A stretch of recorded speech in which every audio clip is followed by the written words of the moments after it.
Good morning dear student, welcome to Shri BL memorial academic online platform. कैसे हैं आप लोग? अच्छे हैं? तो आज मैं आपको पढ़ा रही हूँ हिंदी फर्स्ट का पाठ 4 डाकू बना संत। पेज नंबर है हमारा 26 पेज नंबर है 26। इसमें ये बताया गया है कि जिस तरीके से नाम से ही पता चल रहा है चैप्टर के कि डाकू बना संत, यानी एक डाकू किस तरीके से संत बना, किस तरीके से एक अच्छा आदमी बना, उसका किस तरीके से हृदय परिवर्तन हो गया, उसका वर्णन इस पाठ में किया गया है। ठीक है, तो हम यहाँ से पढ़ना शुरू करते हैं। वापस बता देती हूँ, हमारा है पाठ 4 और पेज नंबर है 26। तो देखिए, एक बार महात्मा बुद्ध विचरण करते हुए कौशल राज्य की राजधानी श्रावस्ती गए। एक दिन कौन? महात्मा बुद्ध विचरण कर रहे थे, यानी वह एक जगह से दूसरे जगह पर घूम रहे थे। तो वो कौशल राज्य की राजधानी श्रावस्ती पहुंच गए। कौशल के महाराज प्रसेनजित महात्मा बुद्ध के परम भक्त थे। अब जो कौशल राज्य था, उसके जो महाराज थे प्रसेनजित, उनका नाम क्या था? प्रसेनजित। वह जो महात्मा बुद्ध थे उनके परम भक्त थे, यानी बहुत अच्छे भक्त थे।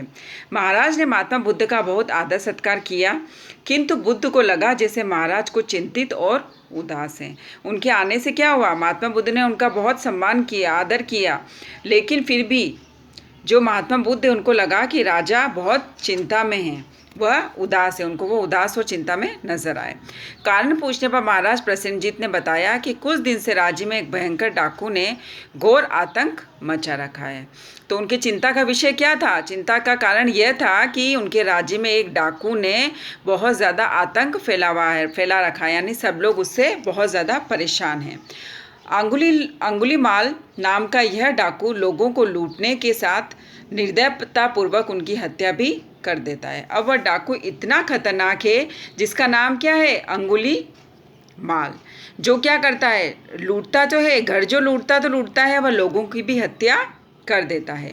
राजा ने बताया कि क्रूर अंगुलीमाल का नाम कुछ और ही था, पर उसने प्रतिज्ञा की थी कि वह 1000 लोगों की हत्या करेगा। अब देखो वह कितना खतरनाक है। वह जितना क्रूर था, बहुत ज़्यादा गंदा आदमी था, बहुत ज़्यादा अच्छा आदमी नहीं था वो, है ना। तो वो इतना क्रूर था, इतना भयंकर उपद्रवी था कि उसने क्या प्रतिज्ञा ली थी कि वह 1000 लोगों को मारेगा, 1000 लोगों की हत्या करेगा। मारे गए लोगों की ठीक संख्या याद रखने के लिए उसने एक तरकीब निकाली। वह जिस किसी व्यक्ति की हत्या करता था उसकी एक उंगली काट कर अपनी माला में पिरो लेता था। ओहो, देखो कितना खतरनाक आदमी था।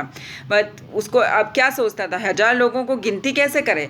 तो वह क्या करता था, जिस भी आदमी को मारता था उसकी उंगली काट कर क्या करता था, अपनी माला में पिरो देता था और उसको वह पहन के रखता था।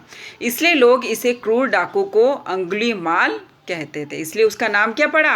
अंगुलीमाल। यानी वह क्या करता था? उंगली की माला पहनता था, इसलिए उसका नाम क्या रख दिया? अंगुलीमाल। भयभीत राजा ने महात्मा बुद्ध को यह भी बताया कि उस डाकू के भय से सारी प्रजा थर थर कांपती है। अब वो डाकू इतना खतरनाक था कि महात्मा बुद्ध को उसने बताया कि उससे जो क्या है, जो जनता है, गांव की जनता, वह बहुत घबराती है, उसका नाम लेते ही वह कांपने लग जाती है। जाने कब किसकी बारी आ जाए। उनको क्या लगता है, वह क्यों कांपती है? क्योंकि उन्हें लगता है कि पता नहीं हमारी कब किसकी बारी आ जाए। जाने कब किसकी बारी आ जाए। राजा की बात सुनकर महात्मा बुद्ध ने डाकू अंगुलीमाल से मिलने का निश्चय किया। महात्मा बुद्ध ने राजा को ढांढस बंधाया और वे उसे घने वन की ओर चल दिए जिसमें अंगुलीमाल रहता था।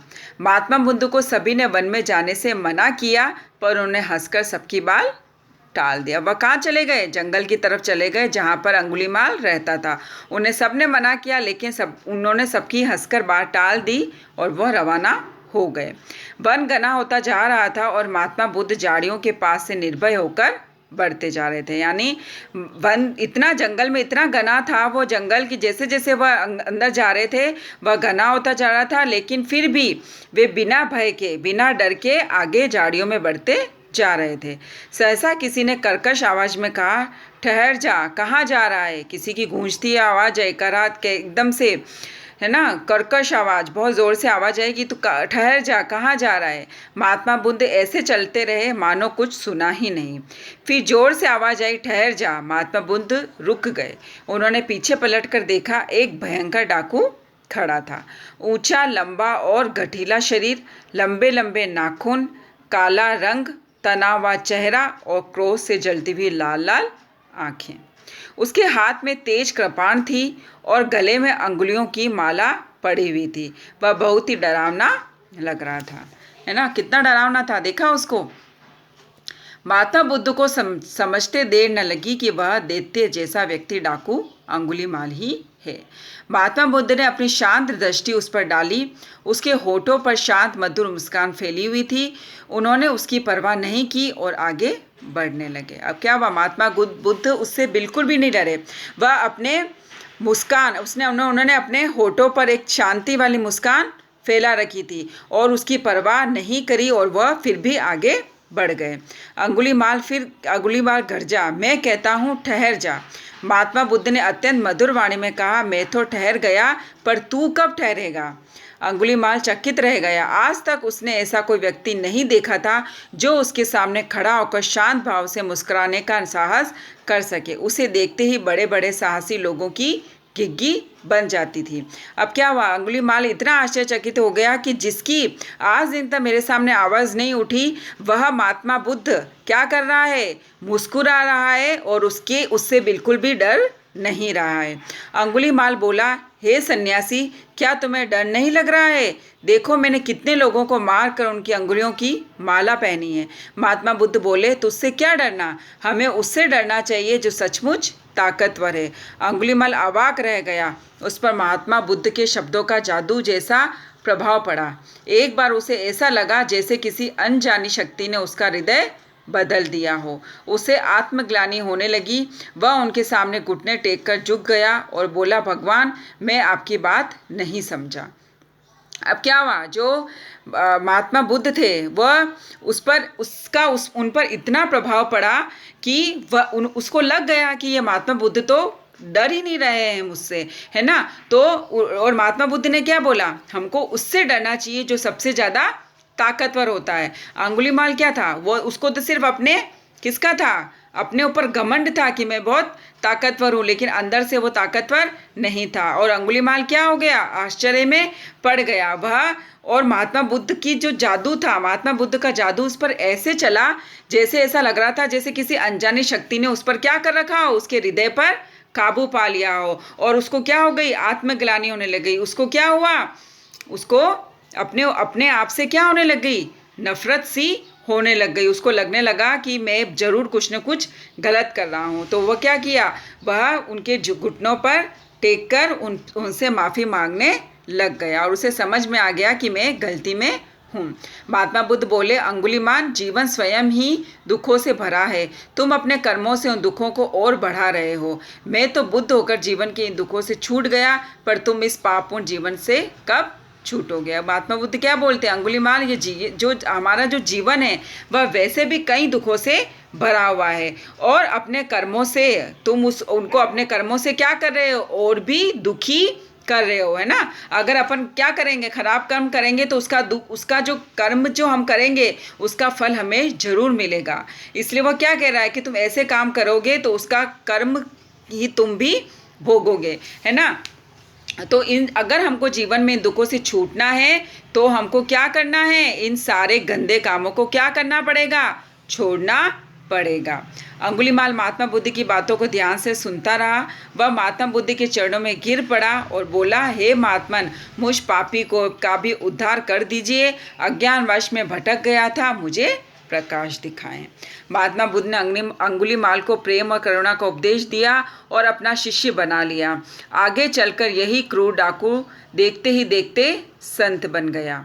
अंत दयालुता एक ऐसा भाव है जिससे कभी कभी बड़े बड़े हृदयहीन, दुष्ट, भयंकर, डाकू, हत्यारे और पापी लुटेरे भी बदलकर उदार, सच्चे और पवित्र हृदय के मनुष्य ही नहीं, उच्च कोटि के महात्मा और भक्त बन जाते हैं, है ना। महात्मा बुद्ध ने उसके अंदर इतना हृदय परिवर्तन कर दिया था कि वह क्या हो गया था, बहुत ज़्यादा दयालु हो गया था और वह संत आदमी बन गया था। अब वह क्या था, वह दुष्ट नहीं था, अब वो हृदयहीन भी नहीं था, अब वो क्या हो गया था, दयालु हो गया था। यानी इसका मतलब ये है कि हम अपने अच्छे स्वभाव से किसी भी पापी आदमी को, क्रूर आदमी को क्या कर सकते हैं, अच्छा बना सकते हैं, उसका हृदय परिवर्तन कर सकते हैं।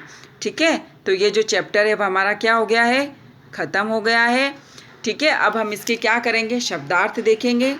आपको अब सबसे पहले क्या करना है, इनके शब्दार्थ करने हैं। ये देखिए, ये शब्दार्थ करने हैं।